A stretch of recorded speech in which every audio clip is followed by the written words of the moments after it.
en el vibrante pero a menudo sombrío distrito de La Condesa, en Ciudad de México, la preparatoria privada Colegio del Sol era conocida por sus altos estándares académicos y su estricta política disciplinaria. Dirigida por un equipo de élite de educadores, la institución era un reflejo del privilegio y las expectativas desmesuradas de la élite capitalina.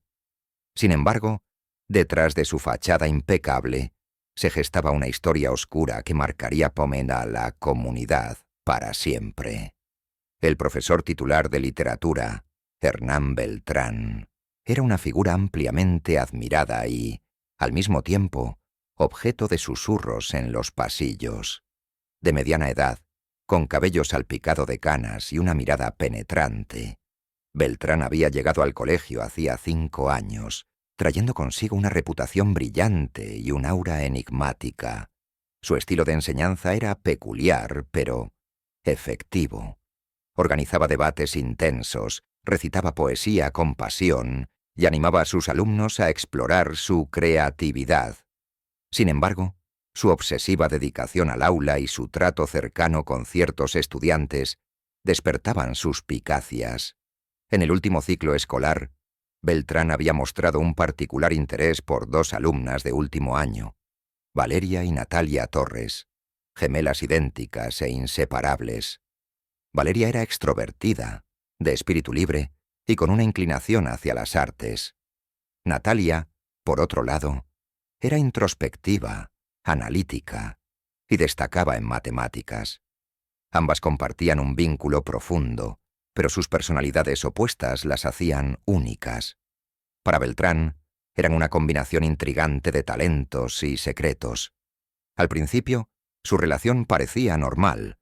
Las gemelas a menudo buscaban a Beltrán para obtener orientación académica. Sin embargo, con el tiempo, su interacción comenzó a desviarse hacia un terreno incómodo. Beltrán empezó a organizar sesiones privadas de tutoría, alegando que las gemelas tenían potencial para lograr grandes cosas si dedicaban tiempo extra a sus estudios. Nadie cuestionó estas reuniones hasta que otros profesores notaron que las chicas pasaban más tiempo con él que con sus propios compañeros. Una noche, mientras la escuela celebraba una gala benéfica, un compañero profesor, Andrés Márquez, encontró a Hernán y Valeria hablando en un rincón oscuro del auditorio. Aunque no escuchó nada explícito, la postura tensa de Valeria y la intensidad de la mirada de Beltrán lo alarmaron. Cuando intentó abordarlos, ambos se separaron bruscamente. Valeria salió corriendo mientras Beltrán, con su habitual calma, simplemente sonrió y comentó que la chica estaba abrumada por la presión de los exámenes. Días después, Natalia comenzó a comportarse de manera extraña. Era evidente que algo la perturbaba, pero evitaba a toda costa hablar del tema. Valeria, por el contrario, parecía empeñada en desafiar las reglas. Se escapaba de clases, llegaba tarde y tenía discusiones constantes con su madre, Claudia Ramírez, una mujer estricta y controladora que trabajaba como abogada. Esta creciente rebeldía generó tensiones entre las gemelas, algo raro en su relación normalmente sólida. El clímax de estas tensiones ocurrió una noche cuando, en plena cena familiar, Valeria estalló en lágrimas y confesó algo que nadie esperaba. Beltrán la acosaba. Según su relato, él había cruzado límites inapropiados en sus tutorías privadas y, en una ocasión, incluso había intentado besarla. La confesión dejó a la familia en estado de shock. Claudia, furiosa, amenazó con denunciarlo inmediatamente, pero Natalia se levantó de la mesa y salió de la casa sin decir palabra. Al día siguiente, Natalia no apareció en la escuela. Tampoco respondió las llamadas de su madre ni de Valeria. Horas más tarde, su bicicleta fue encontrada abandonada cerca del Parque España, un lugar frecuentado por jóvenes de la zona. La comunidad entró en pánico. ¿Había sido un secuestro? ¿Un intento de escape? Las autoridades locales, lideradas por el inspector Joaquín Herrera, asumieron la investigación. Las primeras horas fueron cruciales. Herrera entrevistó a la familia, quienes ofrecieron relatos contradictorios. Valeria insistió en que Natalia había estado extraña desde el incidente con Beltrán, mientras que Claudia, con su tono autoritario habitual, aseguraba que su hija simplemente estaba estresada por la presión académica. Sin embargo, un detalle inquietante surgió. Hernán Beltrán fue uno de los últimos en hablar con Natalia antes de su desaparición. Cuando Herrera intentó interrogarlo, el profesor mantuvo la calma, negando cualquier implicación y asegurando que su único interés era el bienestar académico de sus estudiantes. Pese a su aparente cooperación, Beltrán comenzó a mostrar fisuras en su fachada impecable. Su historial, que al principio parecía intachable, reveló un patrón preocupante. En sus empleos anteriores, siempre había tenido vínculos especialmente cercanos con estudiantes jóvenes, aunque nunca había habido denuncias formales.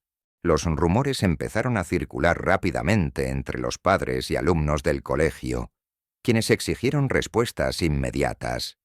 Mientras tanto, Valeria empezó a recibir mensajes anónimos en su celular. Las palabras eran breves, pero perturbadoras. «Sé lo que pasó. No digas nada». La policía rastreó el origen de los mensajes hasta un número desechable, lo que dificultó el seguimiento. Sin embargo, el contenido de los textos parecía implicar que alguien más, además de Beltrán, sabía más de lo que estaba dejando ver.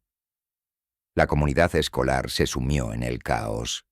Los medios locales, atraídos por la desaparición de Natalia y los rumores de acoso, comenzaron a cubrir la historia, exponiendo al Colegio del Sol a un escrutinio masivo. Los padres retiraron a sus hijos, los profesores se dividieron en facciones y la presión sobre las autoridades para resolver el caso se intensificó. En un giro inesperado, una semana después de la desaparición, el celular de Natalia fue encontrado en un basurero cerca de la escuela. Aunque estaba dañado, el equipo forense logró recuperar fragmentos de mensajes y llamadas recientes. Uno de los mensajes más alarmantes decía: «No puedo soportarlo más. Tengo que decir la verdad». Fue enviado a Valeria apenas unas horas antes de que Natalia desapareciera. El descubrimiento llevó a Herrera a interrogar nuevamente a Valeria, quien finalmente confesó un detalle crucial. Natalia había descubierto algo perturbador sobre Beltrán, algo que iba más allá del acoso que Valeria había sufrido. Sin embargo, antes de que pudiera revelar más, Valeria fue interrumpida por un ataque de ansiedad, dejando a Herrera con más preguntas que respuestas. Los días siguientes fueron un torbellino de incertidumbre para la familia Torres y las autoridades. La desaparición de Natalia era ya un caso de alta prioridad, y el inspector Herrera intensificó las entrevistas con los personajes clave. Beltrán seguía manteniendo su postura de inocencia, pero había algo en su actitud calculadora que irritaba al inspector. Los fragmentos de mensajes recuperados del celular de Natalia indicaban que tenía la intención de revelar una verdad inquietante. Pero la evidencia aún era insuficiente para culpar directamente al profesor. Mientras tanto, Valeria se aislaba cada vez más, temerosa de que alguien estuviera vigilándola. En su escuela, los rumores se multiplicaban, y ella comenzó a recibir miradas hostiles de sus compañeros. Una tarde, mientras revisaba viejas fotos en su habitación, encontró una que la perturbó. Una imagen de Natalia durante un proyecto escolar, acompañada por un detalle inquietante. En el fondo de la foto, apenas visible, estaba Hernán Beltrán, observándola con una intensidad que ahora le resultaba perturbadora. Valeria decidió llevar la foto al inspector Herrera. La imagen era una pieza menor, pero suficiente para reforzar la necesidad de investigar más profundamente a Beltrán. Al excavar en su pasado, Herrera descubrió que el profesor había dejado abruptamente al menos 2 de sus empleos anteriores tras incidentes inexplicables. En uno de ellos, en una escuela privada en Monterrey, un estudiante había desaparecido por varios días antes de regresar ileso, pero visiblemente traumatizado. Aunque nunca se le pudo vincular directamente, el patrón era alarmante. La investigación tomó un giro crucial cuando se descubrió una cámara de seguridad cercana al Parque España que había captado a Natalia la noche de su desaparición. En el video, se la veía caminando rápido, como si alguien la estuviera siguiendo. Minutos después, otra figura apareció en la grabación. Un hombre que coincidía con la descripción de Hernán Beltrán. Aunque la calidad del video no permitía identificarlo con certeza, el hallazgo era suficiente para solicitar una orden de registro en su casa. El cateo, realizado al amanecer, reveló elementos inquietantes. En un rincón oculto de su estudio, los investigadores encontraron un diario lleno de entradas obsesivas sobre Valeria y Natalia. En sus páginas, Beltrán describía sus conversaciones, gestos y hasta pequeños detalles de sus uniformes escolares, algo que iba mucho más allá de una relación profesional. Lo más perturbador fue una entrada reciente que decía: «Natalia sabe demasiado. Debo actuar antes de que hable». Sin embargo, no se encontraron pruebas físicas directas que vincularan a Beltrán con la desaparición. Herrera sabía que el caso aún era frágil. Aunque el diario lo incriminaba moralmente, no era suficiente para llevarlo a juicio. La presión mediática y la angustia de la familia Torres eran palpables. Claudia, frustrada por la lentitud de la investigación, empezó a tomar medidas por su cuenta. Utilizando sus contactos legales, comenzó a indagar sobre las familias de los estudiantes que habían tenido incidentes con Beltrán en el pasado, en busca de patrones o aliados. En paralelo, Valeria comenzó a recibir cartas anónimas dejadas en su casillero escolar. Una en particular llamó su atención. «No confíes en nadie, ni siquiera en los más cercanos». La caligrafía era extrañamente familiar, pero no podía identificarla. Esa misma noche, Valeria decidió revisar el cuarto de su hermana en busca de pistas. Lo que encontró fue impactante. Un cuaderno oculto debajo del colchón, lleno de anotaciones crípticas y fragmentos de conversaciones que Natalia parecía haber grabado en secreto. Entre las páginas había una lista de nombres, incluyendo el de Beltrán y varios estudiantes. También había referencias vagas a un juego de poder que Natalia parecía estar investigando. Una de las notas decía: «Beltrán no actúa solo. Hay otros involucrados». Valeria llevó el cuaderno al inspector Herrera, quien lo consideró una pieza clave en el rompecabezas. La existencia de una posible red de abuso o encubrimiento ampliaba significativamente el alcance del caso. Mientras tanto, los analistas forenses del equipo de Herrera lograron descifrar más datos del celular de Natalia. Entre las llamadas recientes, había un número registrado a nombre de otro profesor del Colegio del Sol, Sofía Morales, quien había trabajado estrechamente con Beltrán en varios proyectos escolares. Sofía era conocida por su carácter reservado y su devoción al trabajo, pero los mensajes indicaban que Natalia había intentado contactarla repetidamente en las semanas previas a su desaparición. Cuando Herrera interrogó a Sofía, ella se mostró nerviosa, pero cooperativa. Afirmó que Natalia había acudido a ella preocupada por ciertas irregularidades en las actividades extracurriculares organizadas por Beltrán, pero negó conocer detalles específicos. Sin embargo, su lenguaje corporal sugería que no estaba diciendo toda la verdad. Herrera decidió monitorear a Sofía más de cerca. A través de vigilancia discreta, descubrió que visitaba con frecuencia un almacén en un barrio industrial al sur de la ciudad. Aunque al principio parecía una rutina inofensiva, un operativo encubierto reveló que el almacén era usado como punto de encuentro para actividades clandestinas. Dentro se encontraron documentos relacionados con el Colegio del Sol y registros de transacciones sospechosas vinculadas a Beltrán. El caso daba un giro más oscuro. Ahora parecía que Natalia había descubierto no solo un patrón de comportamiento inapropiado, sino una red de actividades ilícitas que involucraban a figuras respetadas de la escuela. Herrera sabía que estaba lidiando con algo más grande de lo que había imaginado, y cada paso lo acercaba más a la verdad, aunque el riesgo de represalias también aumentaba.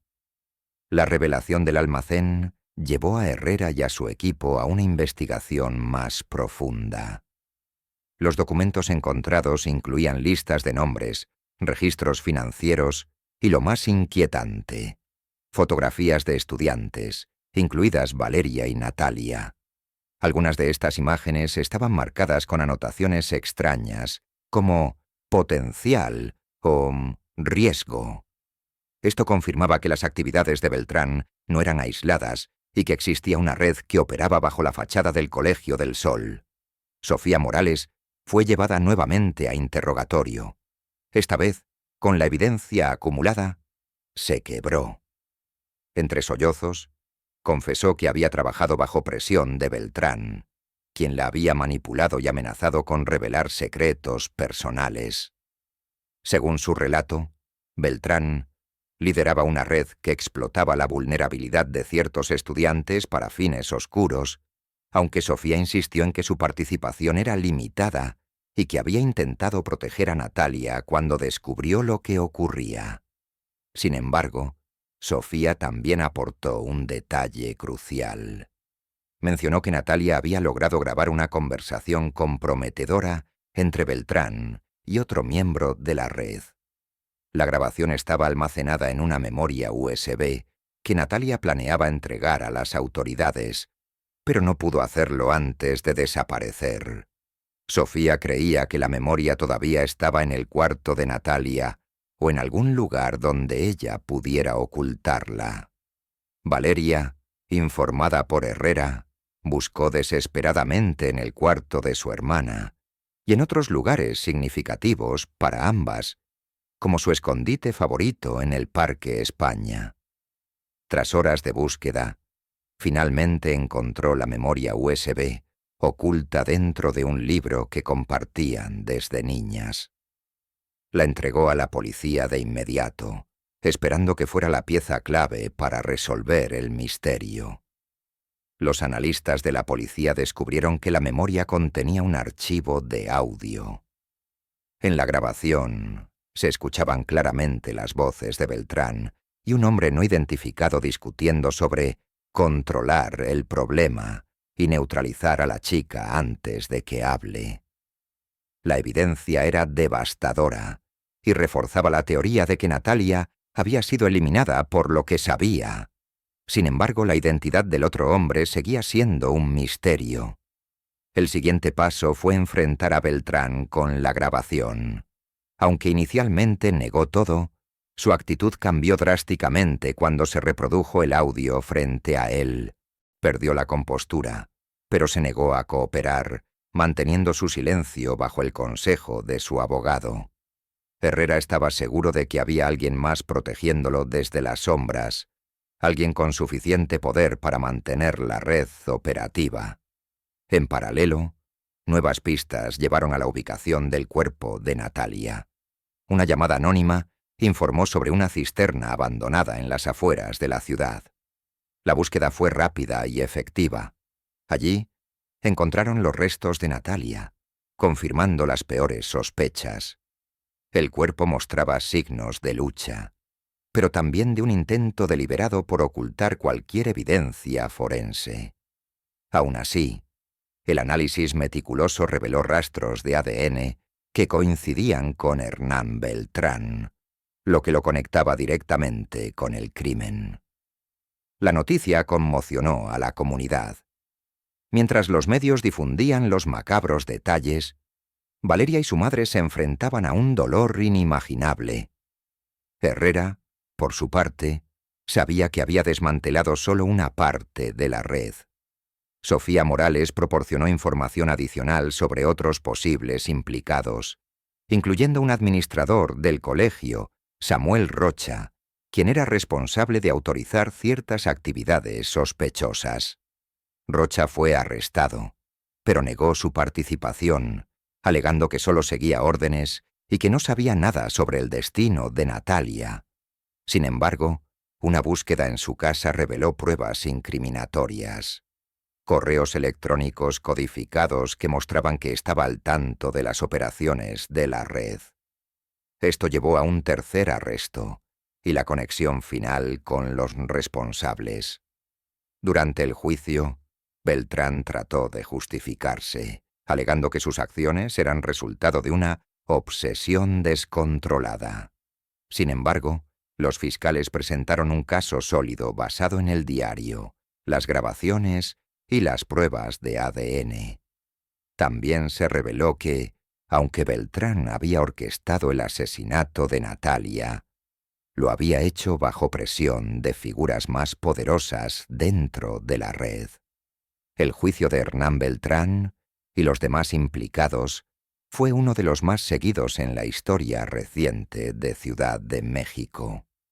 Las revelaciones sobre la red clandestina dentro del Colegio del Sol sacudieron no solo a la comunidad escolar, sino también a la élite de la ciudad. Las pruebas contra Beltrán eran abrumadoras, pero su defensa intentó argumentar que actuaba bajo coerción de los altos mandos de la red. Sin embargo, los testimonios de Valeria y Sofía Morales, combinados con la evidencia física, desmantelaron cualquier intento de minimizar su responsabilidad.